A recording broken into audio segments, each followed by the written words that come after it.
یعنی کہ دیور ہوتے ہوئے کیا ہم بھابھی کے پاس تنہائی میں جا سکتے ہیں مثال کے طور پہ؟ تو آپ نے فرمایا کہ الحم الموت، سسرالی مرد رشتہ دار تو موت کی طرح ہیں، یعنی اتنا ان کو اوائڈ کرنا چاہیے۔ تو سگا دیور سگا جیٹھ محرم نہیں ہے، تو جب سگا دیور سگا جیٹھ محرم نہیں ہے تو شوہر کے کزنز بھی اسی کیٹیگری میں آتے ہیں، ان سے بھی پردہ ہوگا۔ او بنی اخوانی ہن، یا بھائیوں کے بیٹے جن کو ہم بھتیجے کہتے ہیں، اپنے بھتیجے ہوں، سگے سوتیلے دودھ شریک بھتیجوں کے سامنے بھی آیا جا سکتا ہے، بھائیوں کے بیٹوں کے سامنے وہ بھی محرم ہوتے ہیں۔ او بنی اخواتہن، یا بہنوں کے بیٹے۔ بہنوں کے بیٹے کیا؟ سگے بھانجے، سوتیلے بھانجے یا دودھ شریک بھانجے، اور ان میں بھی جو بات کی جا رہی ہے ہنہ کی ضمیر لگی ہے، یہاں پر نند یا جیٹھ یا دیور کے بیٹوں کی بات نہیں کی جا رہی، وہ سب نامحرم ہوتے ہیں۔ اب ہمارے ہاں اگر ہم اپنے معاشرے کو دیکھیں تو کافی حد تک ہم کو یہ بات نظر آتی ہے کہ ہمارے خاندانوں میں بچے جس طرح خالہ کا احترام اور ادب کرتے ہیں بالکل اسی طرح وہ ممانی کا بھی کرتے ہیں۔ یہ دیکھا ہوگا آپ نے، چچی ہو یا ممانی ہو، اس کے ساتھ بچوں کا ایسا ہی تعلق ہوتا ہے، ایسا ہی احترام کا، ادب کا اور محبت کا تعلق ہوتا ہے جیسے اپنی پھپھو سے ہو یا اپنی خالہ سے ہو۔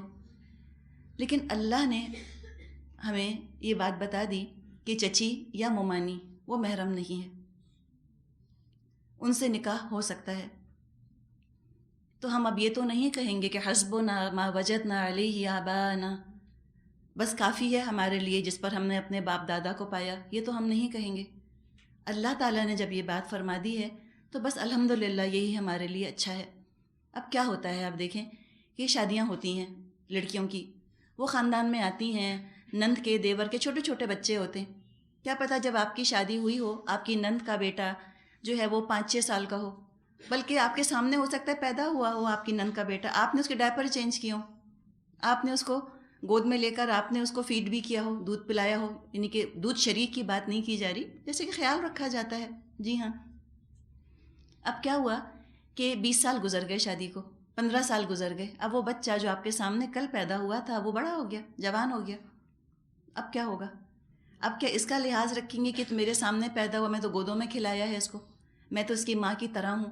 ماں کی طرح ہونا اور چیز ہے اور ماں ہونا اور چیز ہے، خالہ کی طرح ہونا اور چیز ہے، خالہ ہونا اور چیز ہے، تو لہٰذا یہ نہیں کیا جا سکتا۔ جب اللہ تعالیٰ نے ایک بات فرما دی، اب جب وہ جوان ہوگا، پیوبرٹی پر پہنچے گا، اب اس سے پردہ ہوگا۔ جذبات اپنی جگہ، قانون اپنی جگہ۔ ہمارے لیے یہ انتھنکیبل ہے کہ کوئی اپنی ممانی سے نکاح کر لے، ماموں اگر طلاق دے دیں کسی عورت کو تو پھر نند کا بیٹا جو کہ نند تھی اس کا بیٹا شادی کر لے جو اس کی ممانی ہوا کرتی تھی، ہم تو تصور نہیں کر سکتے، لیکن ہمارے اپنے ہی جاننے والوں میں واقعہ موجود ہے۔ ایک صاحب تھے، انہوں نے اپنی بیوی کو طلاق دے دی، تو ان صاحب کا جو بھتیجا تھا اس نے ان خاتون سے نکاح کر لیا، تو نکاح جائز ہے، ممانی کا رشتہ غیر محرم ہے، چچی کا رشتہ غیر محرم ہوتا ہے۔ تو فرمایا او بنی اخواتہن، یا بہنوں کے بیٹے، او نسائہن، یا اپنی میل جول کی عورتیں، یعنی جانی پہچانی شریف عورتیں۔ نسائہن میں عام طور پہ شریف عورتوں کو لیا گیا ہے کہ چاہے مسلمان ہوں چاہے غیر مسلم ہوں۔ ازواج مطہرات کے پاس عیسائی یہودی مشرک عورتیں آتی تھیں، وہ ان سے ملا کرتی تھیں، تو یہ ہنہ میں جو چیز ہے اصل میں وہ ہے اخلاقی حالت، مذہبی حالت کی بات نہیں کی جا رہی کہ کافر عورتوں سے پردہ ہوگا اور مسلمان عورتوں سے پردہ نہ ہوگا۔ اگر کوئی عورت بد کردار ہے تو اگر وہ مسلمان بھی ہے تو عورت کو چاہیے، مومن عورت کو، کہ محتاط رہے اس کے سامنے۔ اور کوئی کافر عورت ہے اور وہ اخلاقی لحاظ سے درست ہے تو اس کے سامنے زینت کا اظہار کیا جا سکتا ہے۔ اب اس کی ایک اپنے معاشرے میں سے اگر ہم مثال دیکھیں تو بعض دفعہ ہوتا یہ ہے کہ خواتین کو علم تو ہوتا نہیں، کوئی ویکسنگ کرنے والی ہیں جیسے گھروں میں آتی ہیں یا اس قسم کا کچھ رویہ ہوتا ہے، اس کے سامنے چونکہ علم نہیں ہے تو سارا جسم بعض دفعہ کھول دیا جاتا ہے، اب وہ عورتیں گھر گھر جا کر ان عورتوں کا حال بیان کرتی پھرتی ہیں، کیونکہ اخلاقی طور پہ ہو سکتا ہے کہ وہ اعلیٰ نہ ہوں، تو اس طرح وہ ایک عورت کا پردہ جس کے سامنے ہوتا ہے وہ کھول دیتی ہیں، بیان کرنا شروع کر دیتی ہیں. تو لہٰذا ایسی عورتوں سے محتاط رہنے کی ضرورت ہے. اگلی کیٹیگری ہے او ما ملکت ایمانہن، اور اپنے مملوک غلاموں سے، کنیزوں سے پردہ نہیں تھا ہم کیوں کہہ رہے ہیں؟ اس لیے کہ آج نہ غلام ہیں نہ کنیزیں. یہ غلام کی کیٹیگری آج کل کے نوکروں پر اپلائی نہیں ہوتی. سرونٹ میں اور سلیو میں بہت فرق ہے. ہم سمجھ ہی نہیں سکتے کہ غلام کیا ہوا کرتے تھے، زر خرید کیا ان کی ذہنیت ہوتی تھی، کیا ان کا حال ہوا کرتا تھا. وہ تو نظر اٹھا کے مالکن کو دیکھ نہیں سکتے تھے، شادی بیاہ یا کوئی ایسا تعلق تو بہت دور کی بات. وہ الگ ہی کیٹیگری تھے. آج کل کے جو خانسامہ ہیں یا ڈرائیور یا چوکیدار، وہ غلام کی کیٹیگری میں نہیں آئیں گے. وہ آزاد انسان ہیں، وہ زر خرید نہیں ہیں. کل کو الیکشنز ہوتے ہیں، ان کا بھی ایک ووٹ ہے، آپ کا بھی ایک ووٹ ہے، بالکل برابر ہیں، وہ ایک ہی سٹیٹس ہے ان کا. اور آپ کی نوکری سے وہ نکل جائیں تو وہ آپ کے برابر ہی ہیں، کوئی فرق نہیں. تو ان کے ساتھ بہت محتاط رہنا چاہیے. بہت ہی آج کل بھی آپ واقعات سنتی ہوں گی عجیب و غریب قسم کے، کہ گھر میں اس طرح مرد نوکر رکھے ہوتے ہیں لوگوں نے، اور پھر نعوذ باللہ کیا کیا واقعات پیش آ جاتے ہیں. اول تو حتی الامکان کوشش کیجئے کہ اگر آپ کو مجبوری کے تحت کچن میں کوئی مرد نوکر رکھنا بھی پڑا، اس کو محدود کیجئے کہ وہ کچن اور ڈائننگ روم سے زیادہ گھر میں نہ پھرتا رہے. بعض گھروں میں دیکھا گیا کہ اتنے بڑے بڑے مرد نیو بیڈ رومز کے اندر گھسے چلے آ رہے ہوتے ہیں، چائے کی ٹرے لے کر وہ آ گئے، کچھ نہ کچھ لے کر وہ چلے آ رہے ہیں، پورے گھر میں وہ پھر رہے ہیں. انتہائی خطرناک چیز ہے. بالکل یہ کام جو ہے یہ کرنے کا نہیں. اگر وہ ہیں تو ان کو بالکل محدود رکھیے، اور بالکل انٹریکشن جو ہے وہ ان کے ساتھ زیادہ نہیں ہونا چاہیے. اسی طرح اگر آپ کا ڈرائیور ہے یا چوکیدار ہے تو یہ نہیں کہ جب ان کا جی چاہا وہ گھر کے اندر داخل ہو گئے آ کر. بالکل ریسٹرکشنز ہونی چاہیے گھر کی باؤنڈری کی. گھر کے اندر بغیر بتائے کوئی داخل نہیں ہوگا، کوئی مرد نوکر گھر میں داخل ہو نہیں سکتا بتائے بغیر. اور الحمدللہ ہم پاکستان میں رہتی ہیں، ہمارے لیے خواتین حاصل کر لینا جو کہ کام کرنے والی ہوں، جمع دارنی ہے، جھاڑو پوچھے والی ہے، صفائی والی یا کچن میں کام کرنے والی، یہ اویلیبل ہیں. حتی الامکان گھر کے اندر عورتوں کو رکھنے کی کوشش کریں، اور مرد نوکر گھر کے اندر رکھنا، اس کے بارے میں ذرا سا سوچیں. اگر رکھنے کی ضرورت پڑ بھی جائے تو حرام نہیں ہے، یہ نہیں کہا جا رہا کہ گناہ ہے، لیکن احتیاط. بعض لوگوں کا یہ دیکھا گیا کہ گھر میں جوان مرد نوکر ہیں، ان کے حوالے بچے کر کے چلے جاتے ہیں، بچیوں کو ان کے حوالے کر دیا، وہ گود میں لیے پھر رہے ہیں، یا بیٹوں کو ان کے حوالے کر دیا. اور بیان کا محتاج نہیں ہے کہ جو آج کل قصے ہو رہے ہیں. تو بیٹیوں کا معاملہ تو پھر بیٹیوں کا ہے. بیٹوں کے معاملے میں بھی اتنی ہی آج کل آپ کو احتیاط کرنے کی ضرورت ہے جیسے کہ بیٹیوں کے معاملے میں. بیٹوں کو بھی سنبھال کے رکھیں. اس طرح نوکروں کے حوالے مت کر دیں ان کو، جوان مردوں کے حوالے. احتیاط رکھنی چاہیے. بلکہ اگر کوئی عورت بھی رکھی ہے آپ نے، اس کے بھی کردار کے بارے میں آپ پہلے دیکھ لیجئے کہ وہ شریف ہے یا نہیں. یہ بھی گھروں کے اندر بہت گند پھیلنے لگ گیا ہے کام کرنے والی عورتوں کے ذریعے سے. تو کردار کی حفاظت اپنی بھی ضروری ہے، اور اپنے کردار، اپنے گھر والوں کی کردار کی حفاظت اس وقت ہوگی جب ہمارے گھر میں آنے والے پاک کردار کے ہوں گے. تو لہٰذا جو آپ کے گھر میں کام کرنے والی خواتین ہیں، ان کے بھی پردے کا، سطر کا خیال رکھنا آپ کی ذمہ داری ہے. بعض دفعہ ہوتا یہ ہے کہ جھاڑو پوچھا کرنے والی جو عورتیں ہوتی ہیں وہ آئیں، دوپٹہ ایک طرف رکھا انہوں نے، جھاڑو پوچھا شروع کر دیا. اب آپ دیکھیں عورت تو ہے نا، جسم ہے، جھک رہی ہیں، کام کر رہی ہیں، کھلا گلا اگر ہے، گھر میں آپ کے بیٹے یا آپ کے شوہر یا آپ کے بھائی یا والد پھر رہے ہیں، تو یہ مناسب تو نہیں ہے کہ وہ اس طرح سے سلیے میں ان کے سامنے رہیں. تو یہ آپ کا فرض بنتا ہے کہ آپ ان کو موٹی بڑی چادر دیں، اس کو لپیٹ کر وہ کام کریں. اور یہ کوئی ناممکنات میں سے نہیں ہے، it's all in the mind. ہم یہ سمجھتے ہیں نا کہ کچن میں تو ہم دوپٹہ پہن کے کام کر ہی نہیں سکتے. بالکل غلط. بالکل کیا جا سکتا ہے. اگر آپ نے کیا ہو تو آپ کو اندازہ ہوگا کہ ہاں یہ کوئی ناممکن نہیں. اللہ تعالیٰ کے لیے کیا مشکل، اگر تھوڑا سا پسینہ آ گیا تو کون سی بڑی بات ہے اس کے اندر. تو اس طرح کی انسان دوستی کی ضرورت نہیں جس سے کہ فتنے کھڑے ہونے شروع ہو جائیں. ضرور آپ ان کا خیال کیجئے، احساس کیجئے، اتنا آپ ان کی گرمی کا خیال شربت پلا دیجئے، کچھ بھی کیجئے، لیکن ان کے سطر کا احساس رکھنا یہ بھی آپ کی ذمہ داری بنے گی. چاہے وہ کچن میں کام کرتی ہو عورت یا جھاڑو پوچھا کرتی ہو، اس کی بھی عزت ہے۔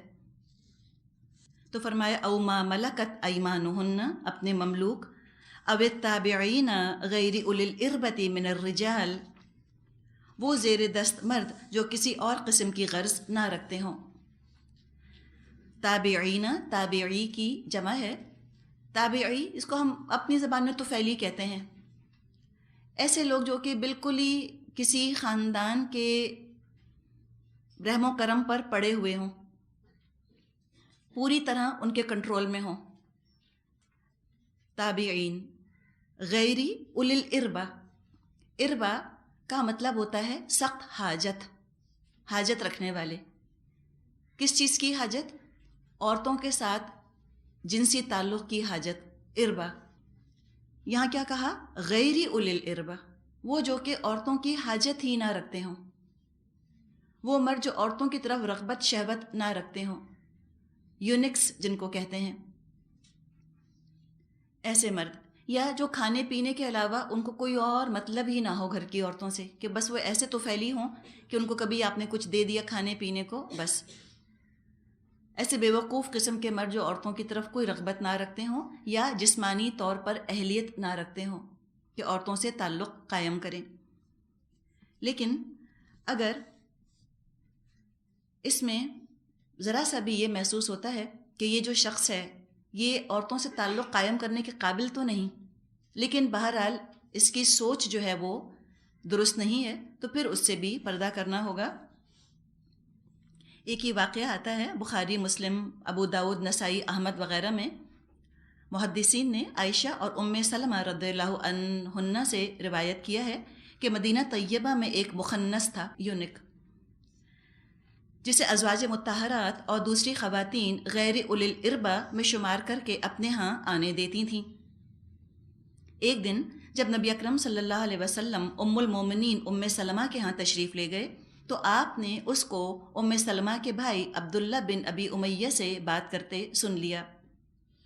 وہ کہہ رہا تھا، کون کہہ رہا تھا؟ یہ جو یونک تھا نا، یہ جو مخنث جس کو کہ آنے جانے دیتی تھیں، وہ کہہ رہا تھا ام سلمہ کے بھائی سے کہ کل اگر طائف فتح ہو جائے تو غیلان ثقفہ کی بیٹی بادیہ کو حاصل کیے بغیر نہ رہنا۔ پھر اس نے بادیہ کے حسن اور اس کے جسم کی تعریف شروع کر دی۔ یہ باتیں سن کر نبی اکرم صلی اللہ علیہ وسلم نے فرمایا، اللہ کے دشمن، تو نے تو اس پر نظریں گاڑ دیں۔ پھر آپ نے حکم دیا کہ اس سے پردہ کرو، یہ گھر میں آئندہ آنے نہ پائے۔ اس کے بعد آپ نے اس کو مدینے سے نکال دیا اور دوسرے مخنثوں کو بھی گھروں میں گھسنے سے منع فرما دیا۔ تو پھر بات یہی ہے کہ اگر وہ اس طرح سے کرتے ہیں تو پھر ان سے پردہ ہوگا۔ اچھا، جہاں تک غلام کا تعلق ہے، اس میں بھی ایک واقعہ آتا ہے کہ نبی اکرم صلی اللہ علیہ وسلم ایک دفعہ فاطمہ رضی اللہ عنہا کے ہاں تشریف لے گئے۔ وہ اس وقت ایسی چادر اوڑھے ہوئے تھیں جس سے سر ڈھانکتی تھیں تو پاؤں کھلتے تھے، پاؤں ڈھانکتی تھیں تو سر کھل جاتا تھا۔ نبی اکرم صلی اللہ علیہ وسلم نے ان کی گھبراہٹ دیکھ کر فرمایا، کوئی حرج نہیں، یہاں بس تمہارا باپ ہے اور تمہارا غلام۔ یعنی ایک غلام کے ساتھ آپ وہاں تشریف لے گئے تھے، ان کا نام عبداللہ آتا ہے۔ جو غلام ہے اس کے بارے میں لکھا ہے کہ یہ غلام تھا جو حضرت فاطمہ رضی اللہ عنہا کا غلام تھا، اور بعد میں انہوں نے اس کو آزاد کر دیا تھا۔ تو غلاموں کے بارے میں بھی آ گیا، ان کے سامنے بھی مناسب زینت کا اظہار کیا جا سکتا ہے، اور غیر اولی الاربہ من الرجال، ان کے سامنے بھی جو عورتوں سے کوئی غرض نہ رکھتے ہوں ان سے بھی پردے کے احکامات نرم ہیں۔ اب الطفل الذین لم یظہروا علی عورات النساء، اور وہ بچے جو عورتوں کی پوشیدہ باتوں سے ابھی واقف نہ ہوئے ہوں، نابالغ بچے، چھوٹے بچے جو عورتوں کے خاص خصوصی معاملات نہیں جانتے۔ جب وہ بچہ بلوغت پر آ جائے، جیسے بھی ہم بات کر رہے تھے، نند کے بچے، دیور جیٹھ کے بچے یا کزنز وغیرہ کے بچے چھوٹے ہیں تو ٹھیک ہے، آپ ان کو گود لے سکتی ہیں، ان سے پردہ نہیں ہے، لیکن جب بلوغت کو پہنچ جائیں اب ان سے پردہ کرنا ہوگا۔ اب ہو سکتا ہے آپ کو خیال آ رہا ہو کتنا مشکل کام ہے، کیسے ہوگا؟ اتنا مشکل نہیں ہے، اللہ تعالیٰ نے سب کو سمجھ دی ہے۔ جب لڑکے بڑے ہونے لگتے ہیں ویسے ہی وہ تھوڑا ڈسٹنس رکھنا شروع کر دیتے ہیں، وہ پہلے کی طرح کے نہ کبھی گود میں لیٹیں گے اور نہ کبھی اس طرح وہ جمپی ڈالیں گے گلے کے اندر. خود فاصلہ شروع کرتے ہیں. آپ بال کور کرنا شروع کیجئے، پھر آہستہ آہستہ فاصلہ شروع کیجئے، آہستہ آہستہ پردے کے مختلف احکامات آپ نافذ کرنا شروع کیجئے. انشاءاللہ تعالیٰ اللہ نے چاہا آرام سے ہو جائے گا. بہت obvious کر کے اعلان کر کے نہیں کرنا یہ کام. غلطی ہم کہاں کرتے ہیں؟ طریقہ غلط اختیار کرتے ہیں. اب یہ اعلان کرنے کی پورے خاندان میں ضرورت نہیں کہ اب میری نند کا بیٹا 14 سال کا ہو چکا، اب میں پردہ شروع کرنے والی ہوں. یہ کہنے کی کیا ضرورت ہے؟ اناؤنسمنٹ کی کوئی ضرورت نہیں. بہت زیادہ اناؤنس ہم کرتے ہیں، ہم سب کو اتنا الرٹ کر دیتے ہیں. ایک طوفان کھڑا ہو جائے گا خاندان میں، وہ تمہاری بیٹی کی طرح ہے، وہ تو تم کو ماں سمجھتا ہے، وہ تو تم کو خالہ سمجھتا ہے، اور یہ کیا غیریت ہے، یہ کیا اجنبیت ہے، یہ کیا رشتے کاٹنے کی تم نے باتیں شروع کر دی ہیں. ایک آپ کو طوفان کا سامنا کرنا پڑے گا. تو ضرورت کیا ہے لوگوں کو اس طرح ہوشیار کرنے کی؟ آپ کا عمل ہے، آپ کو کرنا ہے. آپ آرام سے نرمی نرمی سے شروع کر دیجئے. جب وہ آئیں گے ملنے کے لیے، انسٹنکٹیولی وہ بڑھتے ہیں آپ کی طرف، جیسے ان کو عادت ہوتی ہے نا کہ آپ ان کے سر پہ ہاتھ پھیریں گی یا آپ ان سے ہاتھ ملائیں گی یا آپ گلے لگائیں گی. تو آپ یہ نہ کیجئے، آپ دور ہٹ کر سلام کیجئے. خود ان کو یہ احساس ہو جائے گا کہ اب ہم ویلکم نہیں رہے کہ اس طرح سے ہم ان سے ہاتھ ملائیں یا ہم اپنے سر پر ان سے ہاتھ پھروائیں. تو انسان کی باڈی لینگویج ہوتی ہے، حکمت ہوتی ہے. بجائے کہ بہت زیادہ دوسرے کو برا منوایا جائے، آرام سے دھیمے دھیمے ہلکے ہاتھ سے بھی یہ کام ہو سکتے ہیں، اور ہلکے ہاتھ سے ہی یہ کام کرنے چاہیے. تو وہ بچے جو کل تک بچے تھے اب بالغ ہو گئے، آواز بدل گئی، بلوغت کے آثار نظر آنے لگ گئے. اب ان سے پردہ ہے. تو یہاں تک یہ بات کی گئی کہ عورات نساء، عورہ کہا جاتا ہے چھپی چیز کو. عورت کو جو عورت کہا جاتا ہے اردو زبان میں، یہ دراصل اسی لیے کہا جاتا ہے کہ عورت چھپی ہوئی چیز ہے. عربی زبان میں تو نساء کا لفظ استعمال کرتے ہیں یا امرأتن کا لفظ استعمال کیا جاتا ہے. اب یہاں پر ہم دیکھ رہے ہیں کہ ابدی محرم جو ہیں یہ ابدی محرم کہلاتے ہیں. ان کی لسٹ یہاں پر مکمل ہو گئی. شوہر کو نکال دیجئے، باقی جتنے رشتے یہاں بیان کیے گئے مردوں والے رشتے وہ ابدی محرم ہیں، یعنی کبھی بھی ان سے نکاح نہیں ہو سکتا. غیر اولی الاربا کو نکال دیجئے آپ، اور آپ طفل الذین لم یظہروا علی عورات النساء اس کو نکال دیجئے. تو باقی جو مردوں کی لسٹ گنوائی گئی ہے، بھانجے، بھتیجے، بھائی، باپ، سسر، یہ ابدی محرم ہیں. ان سے کبھی نکاح نہیں ہو سکتا، ان کے سامنے زینت کا اظہار کیا جا سکتا ہے. اب یہاں لسٹ مکمل ہے، لیکن وقت کے ساتھ ساتھ اس لسٹ کے اندر کچھ اضافے بھی ہو گئے. کچھ محرم ہم نے خود شامل کر دیے. ایک محرم جو شامل کیا گیا وہ ہے بہنوئی. کہا کہ بہنوئی تو محرم ہوتا ہے اس لیے کہ بہنوئی کے نکاح میں بہن ہے، اور چونکہ بہن اس کے نکاح میں ہے لہٰذا وہ سالی سے شادی تو نہیں کر سکتا، تو لہٰذا بہنوئی سے پردہ نہیں. دوسرے خالو اور پھپھا کو بھی شامل کر لیا کہ خالہ اور پھپھو ان کے نکاح میں ہیں، لہٰذا وہ تو اپنی بیوی کی بھانجی یا اپنی بیوی کی بھتیجی سے نکاح نہیں کر سکتے. کنفیوژن کہاں ہوا؟ جب نکاح نہ کرنے کو پردے کے ساتھ ریلیٹ کر دیا. یہ سوچا کہ جن جن سے نکاح نہیں ہو سکتا ان میں سے کسی سے پردہ نہیں ہے. اسی لیے ابدی محرم کی بات آپ کے سامنے رکھی گئی ہے. ابدی محرم ان کے سامنے زینت کے اظہار کی اجازت ہے. جہاں تک بہنوئی کا تعلق ہے یا پھپھا کا یا خالو کا تعلق ہے، یہ ابدی محرم نہیں ہے. کل اگر ان کا نکاح ختم ہو جاتا ہے اپنی بیوی سے تو یہ نکاح کر سکتے ہیں بیوی کی بھانجی یا بھتیجی یا اس کی بہن سے. وہ ابدی محرم نہیں ہیں تو ان سے بھی پردے کی پابندی ہے. اگر یہ رول بنا لیا جائے کہ جن مردوں سے نکاح نہیں ہو سکتا ان تمام مردوں کے سامنے پردے کی کوئی پابندی نہیں، تو ایک عورت جو کہ شادی شدہ ہے وہ تو کسی بھی مرد سے شادی نہیں کر سکتی، تو کیا سب کے سامنے وہ پردے کی پابندی اٹھا دے گی؟ میرڈ عورت تو شادی نہیں کر سکتی نا کسی سے، تو سارے غیر محرم تو پھر اس کے محرم ہی بن گئے، پھر پردے کی ضرورت کیا رہی؟ یہ جو سالی کا رشتہ ہے اس کو بعض لوگ کہتے ہیں نعوذ باللہ آدھی گھر والی. سالی آدھی گھر والی. اس میں بھی بہت فتنے جنم لیتے ہیں. اور جب فتنوں کی ہم بات کرتے ہیں، پلیز کوئی یہ نہ سوچے کہ ہر گھر میں یہی ہوتا ہوگا. اگر 100 میں سے 2% بھی اگر یہ کیس ہوتا ہے، یا میں کہتی ہوں کہ 1% بھی کیس ہوتا ہے، تو بھی احتیاط کی ضرورت ہے نا. کوئی بھی وبا، کوئی بھی ایپیڈیمک پھیلتی ہے، وہ سارے انسانوں کو تو نہیں ہو جاتی کہ 6 بلین کے 6 بلین اس کا شکار ہو جائیں. اگر 10 ملین بھی اس کا شکار ہوں گے 6 بلین میں سے، تو اس کو ایپیڈیمک کہیں گے، وبا کہیں گے. اور ہم بات کر چکے ہیں کہ دنیا اس وقت جنسی جرائم کی لپیٹ میں ہے. سب سے زیادہ جرم یہی ہے جو کہ ہو رہا ہے. جس سے جتنا قریبی تعلق ہے، اس سے اتنی ہی احتیاط کی ضرورت ہے. دیکھیے، راہ چلتے دکانداروں سے تو افیئرس کم ہوں گے، انہیں تو کم موقع ملے گا عورت کی عزت پر حملہ کرنے کا. یہ جن سے بہت زیادہ تعلق رہتا ہے، روزمرہ کا تعلق اور آنا جانا رہتا ہے، یہ جو نامحرم کی کیٹیگری ہے، ان سے سب سے زیادہ محتاط رہنے کی ضرورت ہے. مثال کے طور پہ کزنز، مثال کے طور پہ دیور جیٹھ، سسرالی رشتہ دار یا بہنوئی، ان کے ساتھ زیادہ محتاط ہونا ہے. کئی قصے آپ نے سنے ہوں گے اس طرح کے کہ جہاں پر بہنوئیوں کا سالیوں کے ساتھ افیئر ہو جاتا ہے. ہوتا کیا ہے، بہن کے ہاں بچہ ہوا. اب جو کم عقل کم سمجھ مائیں ہوتی ہیں، وہ کہتی ہیں دیکھو بہن بیچاری کتنی مجبور ہے، اپنی ان میرڈ غیر شادی شدہ بیٹی کو وہ بہن کے گھر بھیج دیتی ہیں کہ جاؤ جا کے بہن کی خدمت کرو. اب وہ بہن جس کے ہاں بچہ ہوا، وہ کس حال میں بیچاری ہے. اب بہنوئی کا کیا اللہ جانے، کیا اس پر شیطان کا داؤ چڑھ جائے. ایک بالکل ان میرڈ ینگ لڑکی اس طرح گھر کے اندر پھرتی رہے تو اللہ جانے کیا خیال ہے. تو ان باتوں میں بہت احتیاط کی ضرورت ہے. یہ ایسے رشتے نہیں ہیں کہ ان کے سامنے تمام پردے کے معاملات جو ہیں وہ ہٹا دیے جائیں یا ہلکے کر دیے جائیں، یا ان کے سامنے پردے کا خیال نہ رکھا جائے.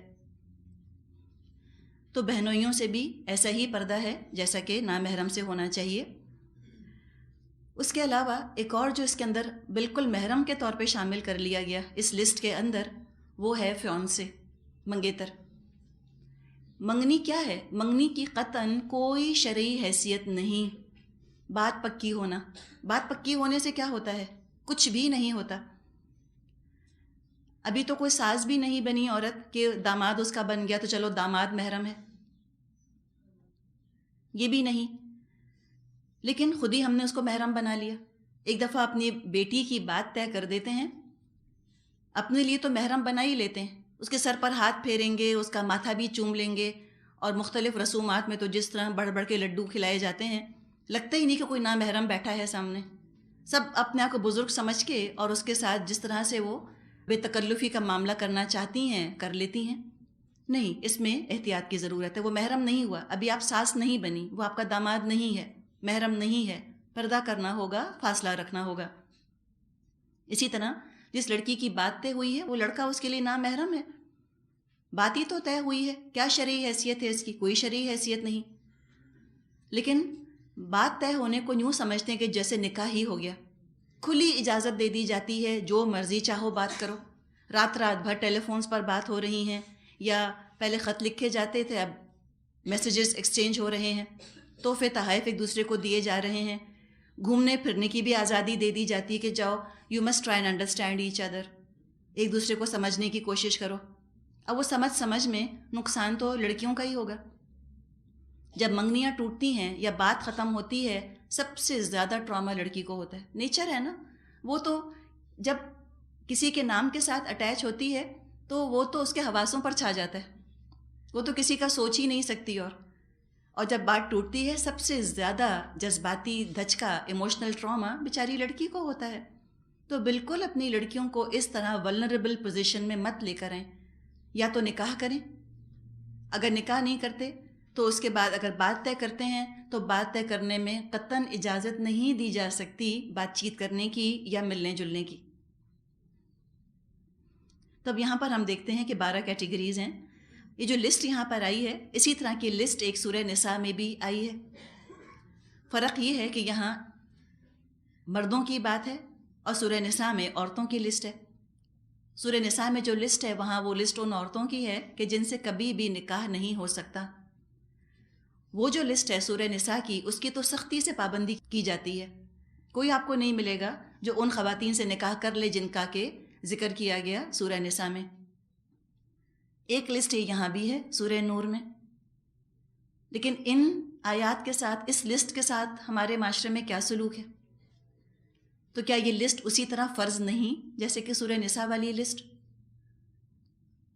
جس طرح وہاں چوائس سے ایک آیت کو ہم اپنے لیے حلال نہیں کر سکتے، اسی طرح یہاں بھی کوئی چوائس نہیں ہے، یہاں بھی کوئی پک اینڈ چوز نہیں ہے، سب برابر کے اہم ہیں۔ تو سوچ لیں کہ ایسا نہ ہو کہ یہ آیات کل اللہ کے ہاں ہم سے جھگڑا کرنے کھڑی ہو جائیں کہ اللہ یہ پڑھتے تھے، انہوں نے کہا کہ نہیں، پریکٹیکل نہیں ہے۔ ایک اور بات یاد رکھیے، یقیناً یہ بات ہے کہ الدین یسرن، دین آسان ہے، الدین الفطرہ، دین فطرت کا تقاضا پورا کرتا ہے، لیکن اس کا مطلب یہ نہیں لینا چاہیے کہ دین سب سے زیادہ کنوینینٹ چیز کا نام ہے۔ نہیں، دین سب سے زیادہ کنوینینٹ چیز کا نام نہیں ہے۔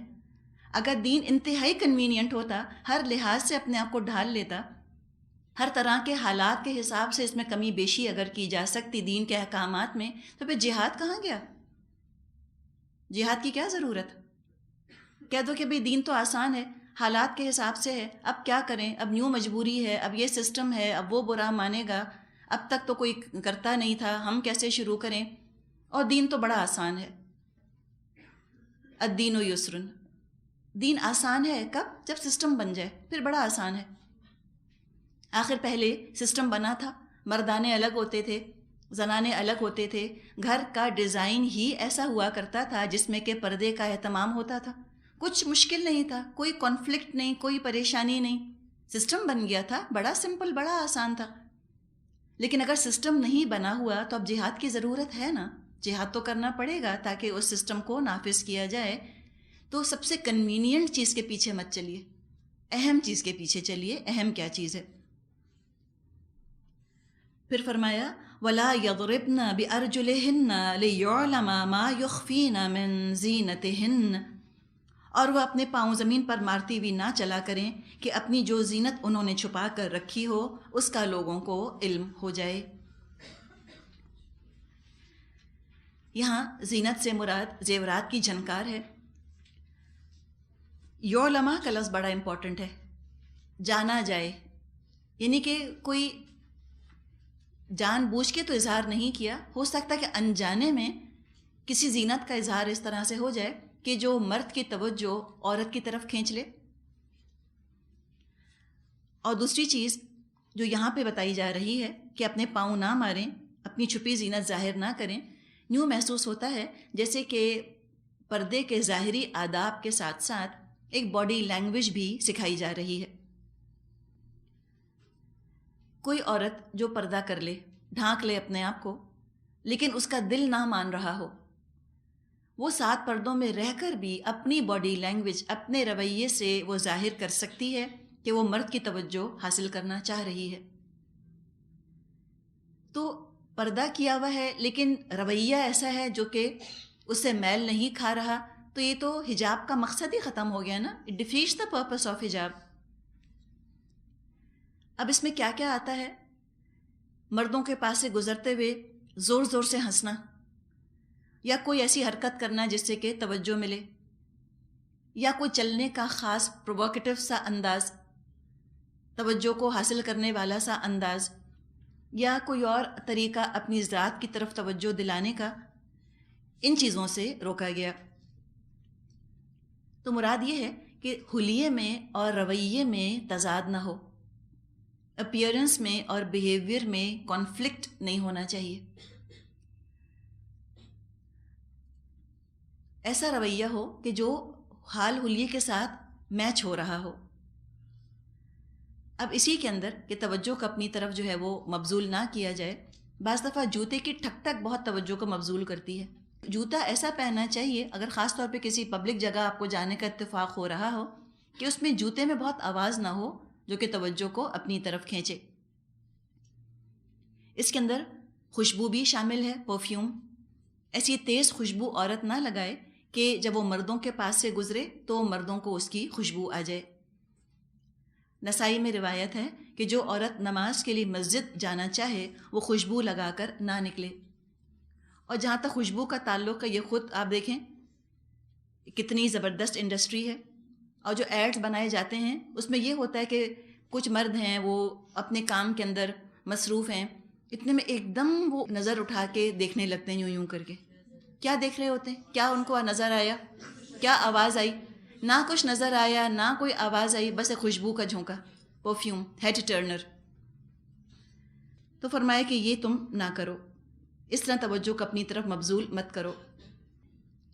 مومن عورت کے لیے انتہائی تکلیف دہ یہ بات ہوگی کہ کوئی مرد اس کی طرف متوجہ ہو جائے. یہ اس میں کوئی آنر، کوئی عزت فیل نہیں کرتی. یہ تو کچھ اور ہی لوگوں کا کلچر ہے کہ ولف وسلز کا بجایا جانا یا نظریں اٹھا کر اپریشیٹو، جس کو ہم کہتے ہیں نا، چاہے اپریشیٹو ہم کہہ لیں، تعریفی نظریں، یا ہم بھوکی نظر کہہ لیں. تو بھوکی نظر تو کوئی نہیں کہتا کہ لالچی نظروں سے دیکھ رہے ہیں. اپریشیٹو گلانس، ناموں کا بڑا تماشا ہے نا، ٹرمز کا بڑا کھیل ہے. گندی سی گندی چیز کے اوپر آپ ایک اچھا سا نام لگا دیجئے بس. اب بھوکی نظر کہنا یہ تو بڑا برا لگتا ہے کہ بھوکی نظر سے دیکھ رہے ہیں ہم کو. توبہ. اپریشیٹو، اچھا اپریشیٹ کر رہے ہیں ہم کو، بہت آنر فیل کیا. تو ایک مومن عورت اتنی بھولی، ایسی بیوقوف نہیں ہوتی کہ ان ٹرمز کے چکر میں آئے. کیا اپریشیٹ کر رہے ہیں؟ کوئی کرسٹل کا واز دیکھ رہے ہیں؟ کوئی پھول دیکھ رہے ہیں؟ کیا دیکھ کے اپریشیٹ کر رہے ہیں؟ شکل، جسم، فگر، یہ دیکھ کے اپریشیٹ کر رہے ہیں. تو اپریشیٹ جب کریں گے تو یصنعون، وہ کیسے نہیں ہوگا؟ فینٹیسائز کیسے نہیں کریں گے؟ ایک عورت جو اپنے آپ کو نہیں چھپاتی، وہ امیجن نہیں کر سکتی کہ جو دیکھ رہا ہے سامنے کھڑا ہوا وہ کس طرح دیکھ رہا ہے اس کو، اور دیکھنے کے بعد وہ اپنے خیالات میں اس کی کیا تصویر بنا رہا ہے، کس حد تک وہ اس کو لے کے جا رہا ہے. ہو سکتا ہے کہ ایک مرد ایک عورت کو دیکھے اور تصور ہی میں زنا کر ڈالے اس کے ساتھ. یہ عزت ہے عورت کی. آپ کسی کے خیالات پر پابندی لگا سکتی ہیں؟ نہیں لگا سکتی. اللہ ہماری حفاظت فرماتا ہے نا. تبھی اللہ تعالیٰ نے فرمایا کہ واللہ یعلم ما تصنعون. مردوں کے بارے میں فرمایا ہے نا، اللہ خوب جانتا ہے تم کیا بناتے ہو، تم کیا امیجن کرتے ہو، تم کیا فینٹیسائز کرتے ہو، سب اللہ کو پتہ ہے. تو فرمایا وَتُوبُوا إِلَى اللَّهِ جَمِيعًا أَيُّهَا الْمُؤْمِنُونَ لَعَلَّكُمْ تُفْلِحُونَ. اے مومنو، تم سب مل کر اللہ سے توبہ کرو، توقع ہے کہ فلاح پاؤ گے. اللہ فلاح ہی چاہتا ہے ہماری. اللہ ہم کو برباد کرنا نہیں چاہتا. اللہ ہماری زندگی تنگ کرنا نہیں چاہتا. یعنی اب تک جو ہو گیا، اے مسلمانوں، ہو گیا. اس زمانے کے لیے بھی یہی تھا، آج کے لیے بھی ہم کہیں تو یہی ہے. ڈن از ڈن، جو ہو گیا وہ ہو گیا، ٹھیک ہے. آئندہ کے لیے توبہ کر لو، آئندہ کے لیے اللہ کی طرف لوٹو، آئندہ کے لیے تم اپنا رویہ درست کر لو. لیکن ہم اپنے معاشرے کا جو حال دیکھ رہے ہیں تو وہی قرآن کی آیت یاد آتی ہے کہ اللہ تعالیٰ جو فرماتا ہے نا کہ وَلَا تَشْتَرُوا بِآيَاتِي ثَمَنًا قَلِيلًا. دیکھو میری آیات حقیر قیمت کے بدلے مت بیچو. کتنے افسوس کی بات ہے کہ یہ آیات ہیں سورہ نور کی جن کی بڑی مارکیٹ ویلیو ہے، بڑے اہتمام کے ساتھ، بڑے ارادے کے ساتھ بک رہی ہیں. لا علمی میں نہیں، جانتے بوجھتے ان کو بیچا جا رہا ہے. غلطی سے نہیں، بہت سوچ سمجھ کر، پلان کر کے گھنٹوں آئینے کے سامنے کھڑی ہوتی ہیں، لاکر سے زیور نکالتی ہیں، شاپنگ کرتی ہیں، پھر پوری سج دھج کے ساتھ نامحرم مردوں کو دکھا دیتی ہیں. ان آیات کو بیچ کر کیا کمایا؟ یہ بھی تو انسان سوچے. اچھا بزنس مین تو وہ ہوتا ہے نا کہ جو پروفٹ کو دیکھ لے، کتنا فائدہ ہو رہا ہے، کیا حاصل کر لیا. اتنا سچ کے بھی ہو سکتا ہے کسی مرد کو اچھی نہ لگو، اور ہو سکتا ہے کچھ بھی نہ، تم نے اتنی ایفرٹ کی ہو لیکن پردہ نہ کر کے ہی کسی کو تم بہت جج جاؤ، کسی کی نظروں میں کھپ جاؤ، جا کر تمہاری بارے میں سوچتا رہے گھر جا کے. یہ کوئی شریف عورت چاہ سکتی ہے؟ اور پھر مردوں میں صرف پڑھے لکھے مرد کیوں دیکھیں، چوکیدار بھی دیکھے گا، جمعدار بھی دیکھے گا، وہ بھی فینٹیسائز کرے گا. ایک ریڑھی والا ہے وہ بھی دیکھے گا، ٹھیلے پر جو بیٹھا ہے وہ بھی دیکھے گا، اس کا بھی دماغ ہے، اس کا بھی امیجنیشن ہے، اس کو بھی عورت اچھی لگتی ہے، وہ بھی دیکھے گا. کیوں نہ دیکھے، وہ بھی امیجن کرے گا. امیجنیشن پر تو پابندی نہیں، کیسے دماغ پر پہرے بٹھائیں گے کسی کے؟ تو کیا اس طرح کھلونا بننا چاہے گی کسی کے ذہن کے اندر عورت؟ اللہ تو نہیں چاہتا. اللہ چاہتا ہے ہماری فلاح ہو جائے. ابھی جب آیات آتی ہیں شوق تو لگتا ہے، حقیقت ہے. اور اس شوق کے ساتھ پھر رسپانس جو ہے وہ مختلف قسم کا لوگوں کا آتا ہے. ایک تو یہ کہ ڈینائل میں چلا جائے انسان کہ نہیں یہ اس زمانے تک تھا، اب ایسا نہیں. آپ سوچیں کہ اس زمانے کے مرد برے تھے، آج کے نہیں؟ کیا پہلے لوگوں پر، عورتوں پر حملے ہوتے تھے عورت کی عزت پہ؟ آج عورت کی عزت پہ کوئی حملہ نہیں. خود سوچ لیں ہم. ایک ریئیکشن ہی ہوتا ہے کہ نہیں اس زمانے تک تھا، اور اب کیا کہ نہیں اب یہ کمپیٹیبل نہیں ہے، this can not really be implemented. کہتے ہیں کہ ایتی بالقرآن غیر ھذا او بدلہ، ایتی بقرآن غیر ھذا، کوئی اور قرآن لے کر آؤ یا کچھ تبدیلی کرو. یہ نہیں ہو سکتا بھائی، جو ہمارا سوشل سیٹ اپ بن گیا ہے ہم کیسے چینج کریں؟ تو الگ الگ ریئیکشنز. ایک ٹپیکل ریئیکشن، ٹپیکل رد عمل یہ ہے کہ ہاں یہ آیات بالکل ٹھیک ہیں چلو، لیکن میں تو خراب عورت نہیں ہوں، میں تو ایسی عورت نہیں ہوں، میری آنکھ کا میرے دل کا پردہ ہے، میری نیت بالکل صاف ہے، لہٰذا یہ احکامات مجھ پہ اپلائی نہیں ہوتے. کہتے ہیں بھائی چھوڑو ان پردوں وردوں کو، دل پاک ہونا چاہیے، نظر پاک ہونی چاہیے اور بس. تو جواب اس کا یہ ہے کہ ہاں بالکل اللہ تعالیٰ کے نزدیک یہ بات ہو سکتی ہے، اللہ جانتا ہے یہ بات کہ آپ کا دل پاک ہے، نظر پاک ہے، بالکل ہو سکتا ہے، کوئی اس میں اختلاف نہیں اس بات سے. لیکن بات یہ ہے کہ جو اصول یا احکامات دیے جاتے ہیں وہ انڈیویجولز کی بیسس پر، افراد کی بیسس پر نہیں دیے جاتے.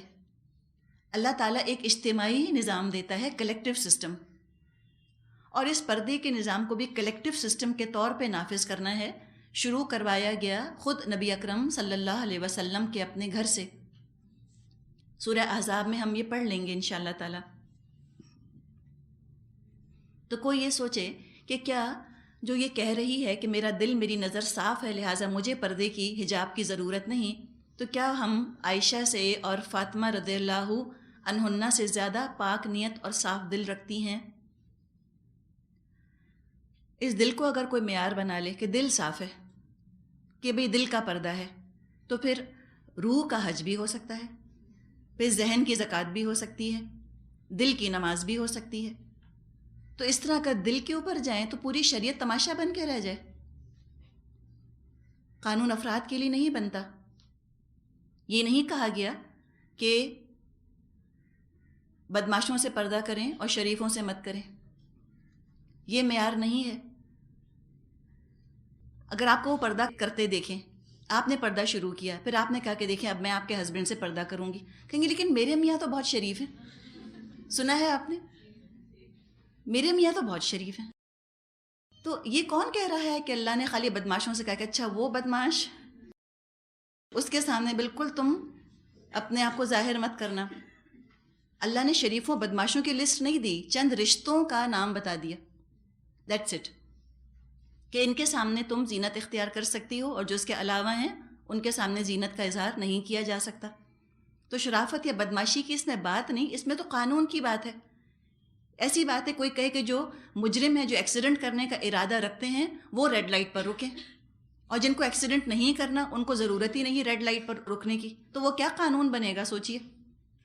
تو بات یہ نہیں ہے، بات یہ ہے کہ ایک قانون ہے، سب کو فالو کرنا ہے. اور نبی اکرم صلی اللہ علیہ وسلم کے صحابہ سے بڑھ کر متقی اور کون ہو سکتا تھا؟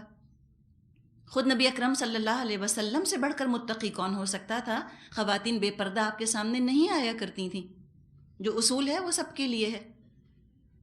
اور یوسف علیہ السلام کی دعا تو ہم پڑھ چکے.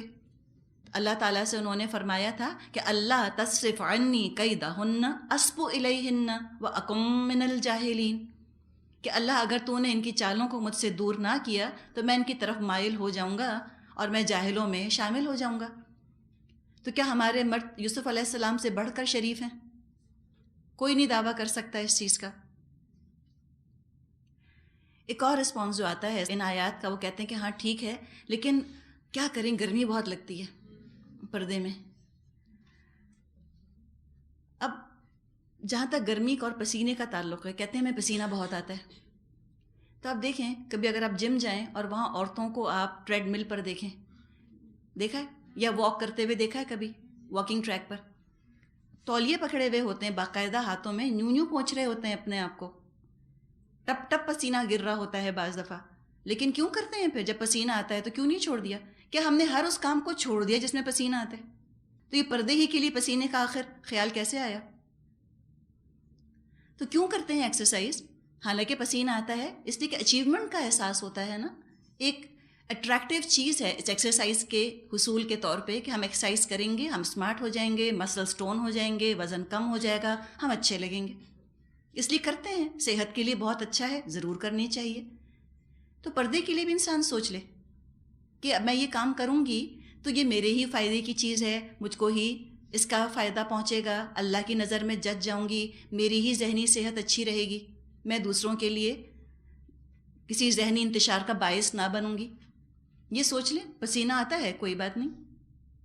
اور دوسری بات یہ کہ یہ سوچے انسان کہ یہ پردے کے احکامات کس ملک میں نازل کیے جا رہے ہیں. اگر کہیں پردہ نارتھ پول پر آیا ہوتا تو کب کا چھوڑ چکے ہوتے. کہتے یہ تو ڈریس کوڈ بتایا گیا ٹھنڈے ملکوں کے لیے، گرم ملکوں کے لیے تھوڑی ہے. کب کا ان آیات کو ایبروگیٹ کر چکے ہوتے. یہ تو آیا ہی عرب کے ریگستان میں ہے، شدت کی کیا بلا کی وہاں پر گرمی ہوتی ہے. تو یہ پسینہ یہ کوئی ایکسکیوز نہیں کہ ہمیں گرمی بہت لگتی ہے تو کوئی بات نہیں، برداشت کر لیں. اور یہ بات جو کہی جاتی کہ ہمیں گرمی بہت لگتی ہے، ہمیں پسینہ آتا ہے، یہ بات بھی غریب عورتوں کی طرف سے نہیں آتی جو جھگیوں میں رہتی ہیں یا جو بسوں میں سوار ہوتی ہیں یا بہت کام کاج کرنے والی عورتیں ہیں. وہ نہیں کہتی. یہ کہتی بھی وہ ہیں کہ جن کے ہر کمرے میں اے سی لگا ہوا ہے، جن کی گاڑیوں کے اندر اے سی لگا ہوا ہے، وہ یہ باتیں کرتی ہیں. تو چند قطرے پسینے کے بہہ گئے، کچھ بھی مشکل بات نہیں. اچھا، ایک اور رسپانس اس کا آتا ہے وہ یہ ہے کہ عورتیں کہتی ہیں بھئی میرا دل نہیں مانتا، really I am not convinced. تو بات یہ ہے کنونس ہو یا کنونس نہ ہو، کنوینئنٹ ہو یا کنوینئنٹ نہ ہو، حکم تو حکم ہے، ماننا تو ہے. نبی اکرم صلی اللہ علیہ وسلم جب انہوں نے بیعت لی تھی انصار سے جو مکے میں آئے تھے، تو آپ نے ان سے فرمایا تھا کہ تنگی خوشحالی ہر حال میں مال خرچ کرو گے، دل کی آمادگی اور دل نہ چاہنے کے باوجود بات سنو گے اور مانو گے. دل کی آمادگی ہے تو بھی بہت اچھی بات ہے، اور دل نہ مانے تب بھی بات سنو گے اور مانو گے. کنونس نہیں ہوتے تو بھی تم کو کرنا ہے، کوئی ایکسکیوز نہیں کہ ہم کنونس نہیں ہیں. اور یہ کہ اللہ کا دین نافذ کرنے کے لیے بھلائی کا حکم دو گے، برائی سے روکو گے. اور چوتھی بات یہ کہ اللہ کی راہ میں کھڑے ہوگے اور اللہ کے معاملے میں کسی ملامت کرنے والی کی ملامت کی پرواہ نہیں کرو گے، اور اس کے بدلے آپ نے فرمایا تمہارے لیے جنت ہے. تو کتنا بڑا انعام ہے نا، کتنا بڑا پرائز ہے. یہ ملامت کرنے والی کی ملامت کا سامنا کیسے کرنا پڑتا ہے ان خواتین کو جو پردہ شروع کرتی ہیں؟ کوئی بتائے گا آپ میں سے؟ جی، ایک تو یہ کہا جاتا ہے کہ تم نے خاندان میں دوری پیدا کر دی، تم نے جو پردہ شروع کر دیا تم نے دوری کر دی. کیا جواب ہے اس کا؟ اس کا کوئی جواب نہیں. آپ کو جواب دینے کی ضرورت ہی نہیں. ابس بات کا ابس جواب دینے کی کیا ضرورت ہے؟ آپ کہہ دیجئے خاموشی سے کہ بھئی دیکھیے اللہ کا حکم ہے، بس میں دوری پیدا نہیں کر رہی. اور اس کے لیے اپنے اخلاق کو پھر آپ کو زیادہ بہتر بنانا پڑے گا. اگر کسی کو یہ خیال آتا ہے کہ انہوں نے دوری کر دی ہے، اب آپ کیا کیجئے، اپنے گھر میں دعوتیں کیجئے، لوگوں کو انوائٹ کیجئے، ان کو بلائیے، تحفے تحائف دیجئے، ان کے گھر جائیے، تاکہ ان کو یہ خیال نہ آئے کہ یہ خاندان کو کاٹنا چاہ رہی ہے. پہلی ملامت یہ آتی ہے خاندان کو کاٹنے والی. نہیں، ایسی کوئی بات نہیں، ہرگز خاندان کو نہیں کاٹا جا رہا. اللہ کا حکم ہے، اس کو نافذ کیا جا رہا ہے. اب ایک اور جو چیز آتی ہے سامنے وہ یہ، ایک اور رسپانس یہ ہوتا ہے کہ کچھ عورتیں کہتی ہیں کہ بھئی میں زبردستی کہیں کروں کہیں نہ کروں، یہ تو منافقت ہے. تو جب میں پوری کنونس ہو جاؤں گی تو کروں گی، بغیر کنوکشن کے کروں گی تو آئی ول بی اے ہیپوکریٹ، کہ یقین تو نہیں ہے لیکن پھر بھی کرنا شروع کر دیا. تو ابھی حدیث نے واضح کر دیا کہ دل اگر نہیں مانتا تو بھی کرنا ہے، یہ ایمان کا تقاضا ہے. وہ تو منافق ہوتا ہے کہ جس چیز کو دل مانتا ہے اس پر تو عمل کر لیتا ہے، اور جس چیز کو دل نہیں مانتا اس پہ عمل ہی نہیں کرتا. یہ ہوتا ہے منافق. مومن تو وہ ہوتا ہے کہ دل چاہے تو بھی، دل نہ چاہے تو بھی وہ تو اطاعت کرتا ہی کرتا ہے. اور جو پردہ شروع کر رہا ہے، حجاب شروع کر رہا ہے، چلیں کہیں کیا کہیں نہ کیا کوئی بات نہیں، بگننگ ایسے ہی ہوتی ہے. اگر شوہر بہت زیادہ مخالف ہیں تو جب شوہر نہیں ہیں تو کر لیا، اور جب شوہر ساتھ ہیں چلو اس وقت نہ کیا.